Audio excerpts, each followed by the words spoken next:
Hello welcome जय हिंद प्यारे दोस्तों। फॉर्मेटिव स्टडी में आपका स्वागत है। आज इस वीडियो लेक्चर में हम देखिए पढ़ेंगे कंप्यूटर के कुछ विशिष्ट गुण। ये देखिए काफ़ी इंपॉर्टेंट टॉपिक है। इससे देखिए क्वेश्चन पूछा जरूर जाता है। वो भी कैसा क्वेश्चन पूछा जाएगा, लघु उत्तरी में क्वेश्चन पूछा जाता है। ठीक है।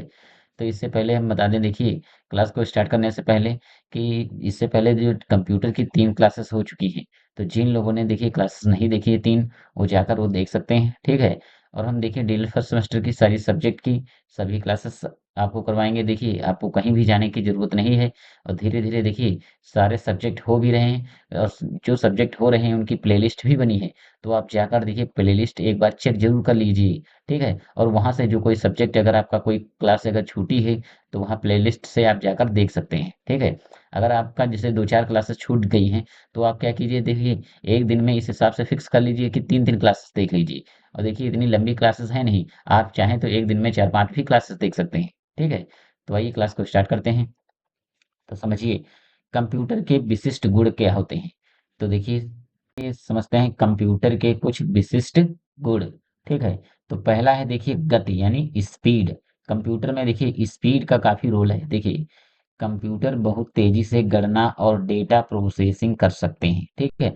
कंप्यूटर देखिए गणना बहुत तेजी से करता है और प्रोसेसिंग भी कर सकता है। वे कुछ ही सेकंड में जटिल कार्यों को पूरा कर सकते हैं। यानी किसी भी कठिन कार्य को अगर दिया जाए तो सेकंडों में पूरा कर सकते हैं, जिन्हें मनुष्यों को करने में घंटों या दिन लग सकते हैं। जैसे कोई काम को आपको दिया जाए, ठीक है, अगर कोई व्यक्ति काम कर रहा है, तो लगभग अगर जो 4-5 घंटे या हो सकता है 4-5 दिन लग जाए। लेकिन आप अगर कंप्यूटर से काम करवा रहे हैं तो कंप्यूटर मिनटों में काम कर सकता है, यानी सेकंडों में भी काम कर सकता है। कंप्यूटर की गति को मेगाहर्ट्ज़ या गीगाहर्ट्ज़ में मापा जाता है।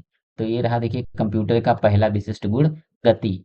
अगला है देखिए सटीकता यानी एक्यूरेसी।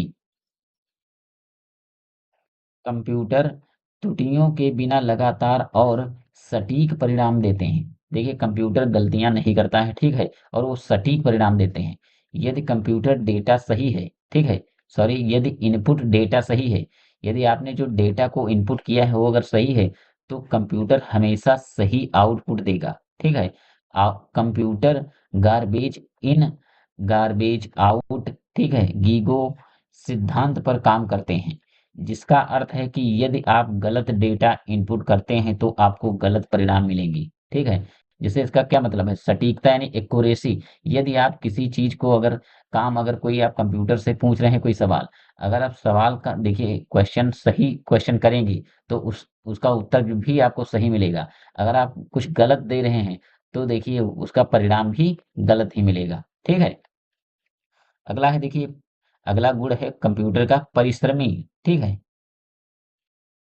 देखिए परिश्रमी, मनुष्य थक सकते हैं या ऊब सकते हैं, लेकिन कंप्यूटर बिना किसी थकान या एकाग्रता की कमी के लगातार घंटों तक काम कर सकते हैं। देखिए अगर किसी काम को अगर करना है, अगर व्यक्ति कोई काम कर रहा है, तो देखिए कुछ घंटों बाद वो थक सकता है। ठीक है। लेकिन जो कंप्यूटर होता है वो कभी भी थकते नहीं है। ठीक है। वे बार बार किए जाने वाले कार्यों को समान दक्षता और सटीकता के साथ कर सकते हैं। ठीक है। अगला देखिए है गुण है बहुमुखी प्रतिभा। ठीक है। कंप्यूटर विभिन्न प्रकार के कार्य कर सकते हैं। ठीक है। जब तक कि उन कार्यों को तार्किक चरणों की एक श्रृंखला में तोड़ा जा सकता है। ठीक है। आप कंप्यूटर का उपयोग दस्तावेज बनाने में, गेम खेलने, इंटरनेट ब्राउज करने, डेटा का विश्लेषण करने और कई अन्य कार्यों के लिए कर सकते हैं। एक ही एक ही समय में कई कार्य करने की कंप्यूटर की क्षमता को बहुमुखी प्रतिभा कहा जाता है। ठीक है। तो देखिए भंडारण क्षमता, जिसे हम कहते हैं स्टोरेज कैपेसिटी। देखिए कंप्यूटर बड़ी मात्रा में डेटा और सूचना को स्टोर कर सकते हैं। उनकी मेमोरी मनुष्यों की तुलना में बहुत अधिक होती है। ठीक है। और वे जानकारी को आवश्यकता अनुसार लंबे समय तक बनाए रख सकते हैं। कंप्यूटर में अगर किसी भी इंफॉर्मेशन को आप सेव कर रहे हैं तो बहुत समय तक उसमें सुरक्षित रखी जा सकती है। ठीक है। डेटा भंडारण क्षमता को बाइट्स या किलोबाइट्स या मेगाबाइट्स या गीगाबाइट्स और टेराबाइट्स में मापा जा सकता है, यानी मापा जाता है। तो देखिए 1 मेगाबाइट में कितने बाइट्स होते हैं, तो आइए देखते हैं। देखिए यहाँ से एक क्वेश्चन पूछा जाता है या तो अतिलुत्री का पूछा जाएगा या तो ऑब्जेक्टिव टाइप में। ठीक है, 1 नंबर का क्वेश्चन इससे ज़रूर आएगा। देखिए समझिए, 1 बाइट में होता है 8 बिट और 4 बिट में होता है 1 निब्बल। ठीक है, 1 किलोबाइट जिसे हम कहते हैं 1 केबी में 1024 यानी 1024 बाइट होते हैं। ठीक है, और 1 मेगाबाइट में 1024 किलोबाइट या इसे हम 1024 केबी कहते हैं। ठीक है, 1 गीगाबाइट यानी 1 जीबी, 1 जीबी में 1024 मेगाबाइट होते हैं यानी 1024 मेगाबाइट होते हैं। और 1 टेराबाइट में, ठीक है, 1 टेराबाइट में 10 की पावर 12 बाइट या फिर 1000 गीगाबाइट होते हैं। ये आपको एक जगह नोट करके रख लेना है, क्योंकि देखिए अतुल्य में क्वेश्चन इससे जरूर पूछा जाता है। ठीक है, अगला है देखिए स्वचालन, ऑटोमेशन। कंप्यूटर कार्यों को स्वचालित रूप से कर सकते हैं। ठीक है, जिसका अर्थ है कि वे मानवीय हस्तक्षेप के बिना काम कर सकते हैं। ठीक है, एक बार प्रोग्राम किए जाने के बाद कंप्यूटर निर्देशों के एक सेट का पालन कर सकते हैं। ठीक है, और कार्यों को स्वयं पूरा कर सकते हैं। ठीक है, ये तो रहा स्वचालन। अब देखिए विश्वसनीयता। ठीक है, ये देखिए, ये वाला जो पॉइंट है काफी इंपॉर्टेंट इंपॉर्टेंट है। ठीक है, कंप्यूटर एक विश्वसनीय मशीन है। ठीक है, ये क्या है, एक भरोसेमंद मशीन है और लगातार परिणाम देते हैं। ठीक है, यदि आप समान इनपुट डेटा प्रदान करते हैं तो आपको हमेशा समान आउटपुट मिलेगा। अगर एक जैसा आप डेटा प्रविष्ट करते हैं, ठीक है, कंप्यूटर में, तो उसी के जैसा आपको आउटपुट मिलता रहेगा। अगला देखिए संचार। देखिए संचार, देखिए कंप्यूटर नेटवर्क और इंटरनेट के माध्यम से अन्य उपकरणों और सिस्टम के साथ संवाद कर सकते हैं। ठीक है, जिससे सूचना और संसाधनों का आदान प्रदान संभव हो पाता है। देखिए संचार माध्यम क्या है, देखिए जिससे हम इंटरनेट के माध्यम से सूचनाओं का आदान प्रदान करते हैं। जैसे आप मोबाइल फोन से लाखों किलोमीटर दूरी पर स्थित या हजारों किलोमीटर दूरी पर स्थित आप किसी से भी बात कर सकते हैं। ठीक है, तो ये क्या है, एक संचार है। फिर देखिए संक्षेप में इसे समझिए, कंप्यूटर शक्तिशाली और बहुमुखी उपकरण है जो गति, सटीकता, परिश्रम, बहुमुखी प्रतिभा और विशाल भंडारण क्षमता जैसे विशिष्ट गुणों के कारण हमारे जीवन के लगभग हर पहलू में महत्वपूर्ण भूमिका निभाते हैं। ठीक है, तो देखिए ये रहे कंप्यूटर के विशिष्ट गुण। बस जितने हमने ये विशिष्ट गुण बताए हैं, बस आपको यही लिखना है। ठीक है, यही है जो सफिशियंट है। ठीक है, देखिए समझते हैं कंप्यूटर की उपयोगिता। ये 2022 में क्वेश्चन पूछा जा चुका है।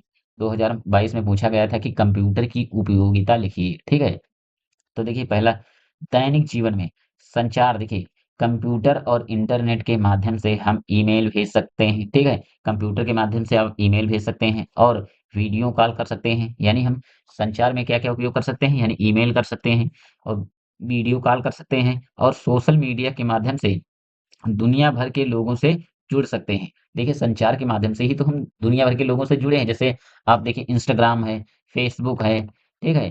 फेसबुक, इंस्टाग्राम, ट्विटर, इन सब के माध्यम से आप संचार कर सकते हैं। यानी इनसे आप लोगों से क्या है, एक-दूसरे से क्या है, जुड़े हुए हैं। देखिए संचार माध्यम एक ऐसा माध्यम है जिससे आप दुनिया भर में कहीं भी आप कोई हो, उससे आप जुड़ सकते हैं। जैसे आप फेसबुक पर देखिए, फेसबुक पर क्या होता है, आप कहीं भी आप कोई व्यक्ति रहता हो, लेकिन आप फेसबुक के माध्यम से उससे जुड़ सकते हैं। ठीक है? अगला है देखिए जानकारी प्राप्त करना। ठीक है? इसकी कंप्यूटर की दूसरी उपयोगिता है जानकारी प्राप्त करना। किसी भी विषय पर जानकारी आसानी से खोजी जा सकती है। ठीक है? फिर अगला है देखिए मनोरंजन, यानी फ़िल्में देखना, गाने सुनना, गेम खेलना आदि कंप्यूटर के माध्यम से संभव है। अगला है देखिए ऑनलाइन सेवाएँ, बिल भुगतान, ऑनलाइन शॉपिंग, टिकट बुकिंग जैसे कार्य घर बैठे किए जा सकते हैं। देखिए कंप्यूटर के माध्यम से ही तो आप बिल भुगतान कर सकते हैं, ठीक है? बिजली का बिल है, अब आप घर बैठे ऑनलाइन कर सकते हैं। ऑनलाइन शॉपिंग, घर बैठे आप कपड़े खरीद सकते हैं, कि कोई भी चीज़ खरीदना है आपको तो ऑनलाइन शॉपिंग कर सकते हैं।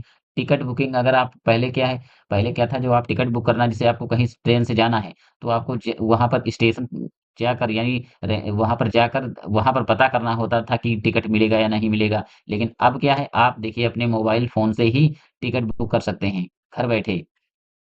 अगला है देखिए व्यक्तिगत कार्य, दस्तावेज़ बनाना, ठीक है? बजट बनाना, फ़ोटो और वीडियो संपादित करना आदि, ठीक है? ये व्यक्तिगत कार्य भी हैं। शिक्षा के क्षेत्र में ऑनलाइन शिक्षा, सबसे देखा जाए तो मोस्ट इम्पोर्टेंट तो यही है कि शिक्षा के क्षेत्र में कंप्यूटर का काफ़ी यूज़ है। देखिए, दूरस्थ शिक्षा और ऑनलाइन पाठ्यक्रमों के माध्यम से ज्ञान प्राप्त करना। आज आप कंप्यूटर की मदद से ही देखिए, हम आपसे कितनी दूर हैं, फिर भी आप हमसे जुड़े हुए हैं और शिक्षा का देखिए शिक्षा ग्रहण कर रहे हैं, ठीक है? देखिए अगला है देखिए अध्ययन सामग्री, छात्रों के लिए नोट्स, प्रस्तुतियाँ और अन्य अध्ययन सामग्री उपलब्ध हैं, ठीक है? ये देखिए कंप्यूटर के माध्यम से ही तो देखिए आज हम पीडीएफ के माध्यम से आप लोगों को पढ़ा भी रहे हैं और आपको जानकारी भी अगर कोई पीडीएफ से जानकारी लेना है तो हम आपको आपके पास पीडीएफ के माध्यम से जानकारी भेज भी सकते हैं, ठीक है? अगला है देखिए अनुसंधान, छात्रों और शिक्षकों के लिए अनुसंधान कार्यों में सहायक भी, ठीक है? अगला है देखिए प्रस्तुतिकरण, जानकारी को प्रभावी ढंग से प्रस्तुत करने के लिए उपकरण, ठीक है? जानकारी को अगर देखिए कोई भी जानकारी आपके पास है, तो उसे किस प्रकार प्रस्तुत करना है जिससे कि जानकारी को अच्छे से बताया जा सके। तो देखिए ये सब कैसे संभव हो पा रहा है? ये सब कंप्यूटर के माध्यम से ही तो संभव हो पा रहा है। अगला है देखिए डेटा प्रबंधन, बड़ी मात्रा में डेटा को व्यवस्थित और प्रबंधित करना, ठीक है? यानी कंप्यूटर के माध्यम से ही तुम बड़ी मात्रा में डेटा को व्यवस्थित कर सकते हैं और प्रबंधित कर सकते हैं, ठीक है? और संचार, कर्मचारियों और ग्राहकों के बीच कुशल संचार हो सकता है, ठीक है? किससे? तो यानी कंप्यूटर के माध्यम से ही तो है ये सब संभव। तो ये सारी रही देखिए कंप्यूटर की उपयोगिताएँ। देखिए जब भी आपको कोई क्वेश्चन 2 नंबर का यानी लघुत्तरी क्वेश्चन पूछे, तो आपको कोशिश यही करनी है कि उसमें देखिए हेडिंग के माध्यम से आप लिखें। क्योंकि जब हेडिंग डालकर आप लिखते हैं तो देखिए वहाँ पर नंबर भी अच्छे मिलते हैं, नंबर कटते भी नहीं और दूसरी बात जब आप हेडिंग के सहारे लिखते हैं तो देखिए आपको ज़्यादा रटने की ज़रूरत नहीं पड़ती। आप हेडिंग से ही 2-3 लाइन बना सकते हैं, ठीक है? लेकिन इसी में देखिए इसने हमने थोड़ा-थोड़ा क्यों लिखा हर हेडिंग में? क्योंकि आप में देखिए ज़्यादा ये ऐसा तो है नहीं लॉन्ग आंसर लिखना है कि 5 नंबर या 10 नंबर का है। देखिए क्वेश्चन मैक्सिमम मार्क्स का होता है तो 2 नंबर का, 2 के ऊपर तो होता नहीं। तो यही बस एक हेडिंग लिखिए, बस 1-2 लाइन उसके बारे में लिख दीजिए बस, इतना ही सफिशिएंट है। अब आइए देखते हैं इससे रिलेटेड क्वेश्चन कैसे पूछे जाते हैं। देखिए प्रश्न है प्रथम पीढ़ी के कंप्यूटरों का नाम लिखिए। तो आइए देखते हैं। देखिए प्रथम पीढ़ी के कंप्यूटर एनिएक, एडुएक, एडसैक ये क्या है? प्रथम पीढ़ी के कंप्यूटर हैं। द्वितीय पीढ़ी के कंप्यूटरों की भाषाएँ क्या थी? तो देखिए द्वितीय जो पीढ़ी थे यानी सेकंड जनरेशन थी तो उनकी भाषाएँ कोबोल, असेंबली, फोर्ट्रॉन, अल्गोल, ठीक है? तो अगर देखा जाए तो इम्पोर्टेंट यही है असेंबली भाषा आपको याद रखनी है, ठीक है? अगला क्वेश्चन है तृतीय पीढ़ी के कंप्यूटरों में किस भाषा का प्रयोग हुआ? तो देखिए इस पीढ़ी में बेसिक भाषा का प्रयोग हुआ। जो थर्ड जनरेशन के कंप्यूटर थे उसमें बेसिक भाषा का यूज़ हुआ है, ठीक है? अगला है क्वेश्चन देखिए कंप्यूटर विकास की पंचम पीढ़ी का समय क्या था? यानी जो फिफ्थ जनरेशन थी उसका समय क्या था? तो 1990 से अब तक, ठीक है? अगला है क्वेश्चन देखिए कंप्यूटर शब्द लैटिन भाषा के किस शब्द से बना है? तो कंप्यूटर शब्द लैटिन भाषा के कंप्यूटेयर से बना है, ठीक है? ये भी क्वेश्चन देखिए पूछा हुआ क्वेश्चन है। अगला देखिए ऑब्जेक्टिव टाइप क्वेश्चन है आधुनिक कंप्यूटर के जन्मदाता कहे जाते हैं तो बिल गेट्स है या होलरिथ है या चार्ल्स वेवेज है या ब्लेज पास्कल। अगर आपने देखिए कॉन्सेप्ट इससे पहले अगर सारी क्लासेस देखी हैं तो इससे रिलेटेड आपका एक भी क्वेश्चन गलत नहीं होगा। जितना हमने अभी तक पढ़ा है उसी से संबंधित क्वेश्चन है। तो देखिए आधुनिक कंप्यूटर के जन्मदाता हैं चार्ल्स वेवेज, ठीक है? सा ऑप्शन सही है यानी सी ऑप्शन। अगला देखिए चार्ल्स बेबेज के प्रथम मैकेनिकल कंप्यूटर को जाना जाता था, ठीक है? यानी जाना जाता है। तो देखिए जो सी ऑप्शन है कैलकुलेटर, ठीक है? जो प्रथम मैकेनिकल कंप्यूटर था उसे हम क्या कहते थे? कैलकुलेटर।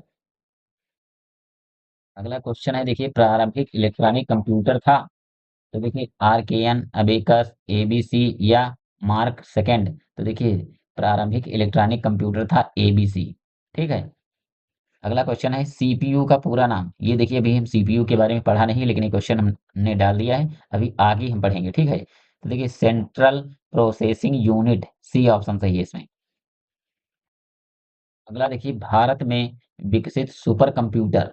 तो भारत में देखिए विकसित सुपर कंप्यूटर कौन था? तो देखिए परम 10,000, ठीक है? ये क्या है? परम। जिन लोगों ने देखिए क्लास इससे पहले जो थ्योरी वाली क्लास देखी है सभी, तो ये सारे क्वेश्चन उन्हीं से रिलेटेड हैं। देखिए 7वां क्वेश्चन है भौतिक राशियों की गणना में प्रयुक्त होते थे, ठीक है? कौन से देखिए डिजिटल कंप्यूटर, एनालॉग कंप्यूटर या माइक्रो कंप्यूटर या मेन फ्रेम कंप्यूटर। देखिए इसमें ऑप्शन होगा एनालॉग कंप्यूटर। ठीक है, भौतिक राशियों की गणना में प्रयुक्त होते थे एनालॉग कंप्यूटर। बाइनरी कोड कहलाता है तो असेंबली भाषा, मशीनी भाषा या बेसिक, टीएलएम या उच्च स्तरीय भाषा। तो ये कैसी है? उच्च स्तरीय भाषा। नौवां क्वेश्चन है, कम कीमत के कंप्यूटर हैं तो माइक्रो कंप्यूटर या मिनी कंप्यूटर या सुपर कंप्यूटर या मेन फ्रेम कंप्यूटर। तो जो सबसे कम कीमत के कंप्यूटर होते हैं उन्हें हम कहते हैं माइक्रो कंप्यूटर। 10वां क्वेश्चन है, सबसे अधिक प्रयुक्तता ठीक वाले कंप्यूटर हैं तो देखिए सुपर कंप्यूटर। सबसे अगर अच्छे कंप्यूटर माने जाते हैं कौन से? Super computer. अगला लास्ट क्वेश्चन है, शिक्षा में कंप्यूटर का प्रयोग होता है तो परीक्षा परिणाम की घोषणा में या विद्यार्थियों को पढ़ाने में या शिक्षा प्रशासन में या उपरोक्त सभी के लिए। तो ये ऑप्शन डी सही होगा, उपरोक्त सभी के लिए। देखिए आज इस वीडियो लेक्चर में हमने पढ़ा कंप्यूटर के जो है विशिष्ट गुण। ठीक है, यानी हम कंप्यूटर के विशिष्ट गुणों के बारे में पढ़ा। ठीक है, और कंप्यूटर की उपयोगिता, यानी उपयोगिता क्या है। ठीक है, फिर इसके बाद हमने जितना सारा इससे पहले 3 क्लासेस हुई हैं उनसे रिलेटेड क्वेश्चन भी किए हैं। ठीक है, तो मिलते हैं नेक्स्ट वीडियो में, तब तक के लिए जय हिंद।